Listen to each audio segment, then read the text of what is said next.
Waandishi wa habari, nendeni mkamwambia Murtaza Mangungu hivi. Anaongoza wanachama wa Simba. Anaongoza mashabiki waliojawa weledi wa Simba Sports. Wanaojua kwamba hichi ni yes, hichi ni no. Mwambieni Murtaza Mangungu aache kutoa majibu mepesi kwenye mambo magumu.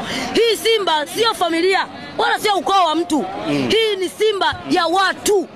Hii ni Simba ya wanachama na mashabiki. Kwa nini hawataki? Okay, kama wanahisi hoja zetu haziko sawa, watoke hadharani wazijibu. Hoja inajibiwa kwa hoja, sio kwa mabishano. Simenielewa? Weka hoja mezani, tuzungumze. Leo hii ukiniambia timu inacheza vibaya, Shomari Kapombe anacheza kama hataki, wewe kama kiongozi ulichukua jukumu gani la kuhusu Shomari Kapombe? Umwajibisha? Ulimwajibisha? Au unataka Kaims Wanda au pasi milioni aende akamwajibishe Shomari Kapombe? Kaka, maana ya kuongoza jambo fulani, ukawa hilo jambo hujalitimiza, bro, miongoni mwa kiongozi bora. Tuendelee.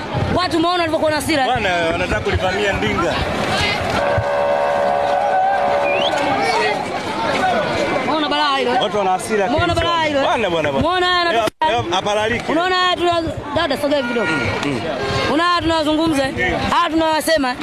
Haya ndio ambayo tunazungumza. Haya. Maumivu.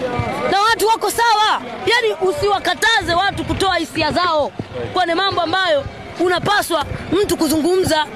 Sio, unanielewa? Kumzuia Kaims Wanda kutokuja uwanjani hauisaidii Simba Sports. Unatakiwa kuwajibika kama kiongozi. Kwa nini viongozi wetu sisi wanachukulia simple tu, yani kana kwamba tunayoyauliza na kuyahoji ni mambo ya kawaida? Sio, unanielewa? Kama hawatawajibika, hii Simba itaendelea kufungwa.